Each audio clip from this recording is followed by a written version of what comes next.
j'ai quand même l'impression que le droit du travail, c'est considéré comme un droit mineur.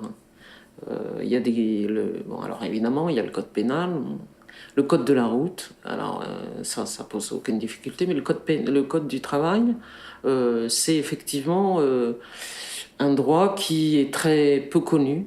Alors évidemment, c'est un droit qui est très évolutif, qui change, etc., et qui demande qu'on s'y intéresse et qu'on suive un petit peu de près ce qui se passe. Bon. Mais pour avoir discuté avec des juges, notamment, et à l'école de la magistrature, il nous a quand même été dit que les magistrats n'avaient aucune formation en droit du travail. Alors je crois que c'est pas le droit du travail n'est pas le seul droit non enseigné, puisque quand ils arrivent dans un tribunal, quand ils sont nommés dans un tribunal, ils sont spécialisés dans telle ou telle fonction, et donc c'est à ce moment-là qu'ils doivent se plonger dans le code du travail. Le code du travail, quelque part, est un code qui leur fait peur, c'est assez technique, ça renvoie à des situations techniques, donc c'est pas simple de s'immiscer dans cette matière, et c'est pas simple de saisir la situation de travail qui a conduit au procès verbal. Et donc tout le but de notre boulot, d'inspecteur du travail et de contrôleur du travail, c'est d'essayer de rendre ça vivant, si on peut le dire comme ça. Tous les jours, on est confronté au droit du travail quand même. Et bien c'est un droit qui est délaissé par la justice. C'est quand même hallucinant, quoi. Et c'est un droit avec lequel on arrive à négocier. On négocie le droit du travail. Bon, bah là maintenant, voilà, c'est cette volonté. Et même l'employeur, on négocie avec l'agent de contrôle. On négocie, mais est-ce qu'on négocie pareil avec quelqu'un qui verbalise sur un autre domaine, quoi? Avec les gendarmes ou la police, quand on a grillé le feu rouge, quand on était en alcoolémie, mais maintenant je bois plus. Ah, mais vous avez bu à un moment donné, vous étiez pris en flagrant délit. Et ben avec le droit du travail, non, on se permet de déroger et c'est pas grave, parce que c'est le droit du travail. On peut se permettre, quoi. On a souvent tendance à dire que les dysfonctionnements qu'on peut avoir dans son activité ou son travail, c'est la faute des autres. Je dirais que l'inspecteur du travail ou le contrôleur du travail, il classe lui-même un certain nombre d'affaires et c'est sans doute le premier classement, il se passe là. Donc on peut s'interroger sur soi-même s'il y a des choses qu'on porte à la connaissance de la justice ou pas. Il y a une première responsabilité, je dirais, qui est à ce niveau-là. Donc après, sur la formation des juges, sur le... Oui, sans doute. Alors après, je veux pas tomber dans une caricature. Oui, justice de classe, une justice bourgeoise. Sans doute, d'une façon générale dans la société. Et donc les juges sont concernés aussi, mais pas forcément plus que le citoyen lambda. Les gens n'ont pas conscience forcément des enjeux de la réglementation applicable au travail, des enjeux de leur public social, de la gravité des situations, même si les gens y travaillent tous, donc normalement ils devraient être concernés puisqu'ils travaillent eux-mêmes. Mais ils ne travaillent pas forcément tous, soit dans le bâtiment, soit exposés aux poussières d'amiante, soit ils n'ont pas forcément eu un gamin ou un neveu qui a eu un doigt coupé sur une machine. Et je pense que les parquets, ils ont l'embarras du choix pour savoir ce qu'ils vont classer, quoi. Alors entre donc c'est pas pour les excuser, mais c'est pour essayer de comprendre que c'est compliqué là aussi. Là, ils ont les parquets sont pas eux indépendants complètement, même c'est moins qu'on puisse dire du pouvoir politique. Donc ils ont aussi des consignes, des orientations dans leur activité.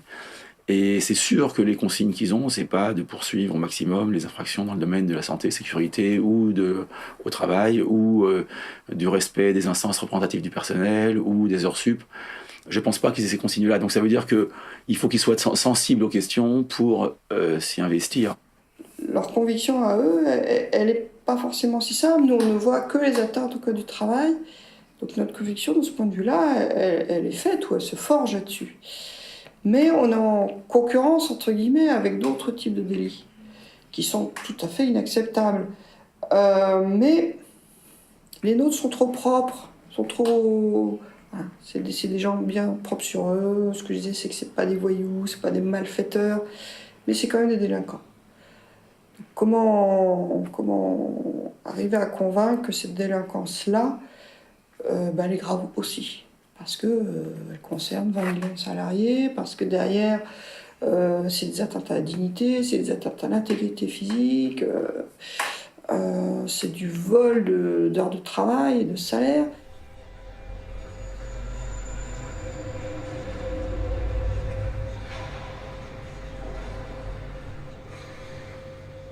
Je pense que pour avoir assisté quand même, puisque à chaque fois que il y avait une audition au tribunal correctionnel, moi j'allais défendre mes procédures.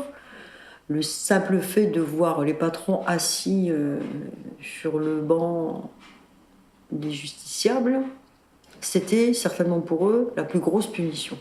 C'était pas l'amende, le montant de l'amende qui en général n'est pas très élevé. C'était le fait d'avoir été entendu, convoqué à la police ou à la gendarmerie, avoir attendu comme tout le monde sur les bancs dans le couloir, et d'être traduit en justice comme tout le monde, parce que l'entreprise n'est pas un lieu privé. Dans l'entreprise, il y a la société a son mot à dire. La société doit avoir un droit de regard sur ce qui se passe. Si on enfreint le code du travail, on porte un préjudice à la société. C'est pas que un préjudice individuel à tel ou tel Pékin. C'est on ne respecte pas les règles de la République. Et la société a son mot à dire. À une audience de droit du travail, comme les employeurs, surtout quand c'est des gros, surtout pour l'histoire d'entrave et tout, sont des gens qui ont des moyens financiers, arrivent des avocats réputés, en général compétents, parfois de mauvaise foi, mais très motivés parce que très bien rémunérés. Et en face, ça veut dire que le procureur, il va devoir bosser son dossier dans un domaine qui en plus n'est pas sa spécialité, beaucoup plus que quand il s'agit de juger un voleur d'autoradio ou un arracheur de sac, quoi.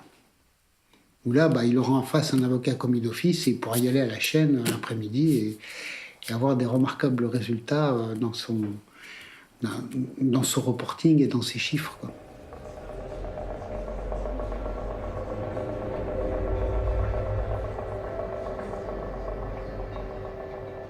Le ministère du Travail abdique et dit il n'y a pas de justice pénale du travail, donc pour les salariés, il n'y a pas de justice pénale, il n'y a plus que la justice civile, les prud'hommes, et encore, si on attend 2 ans pour être jugé en première instance et 4 ou 5 en appel, ça c'est la justice civile, pour les litiges sur le contrat de travail, mais en justice pénale, toute personne victime de délit ou de crime a droit à une justice pénale, les salariés non.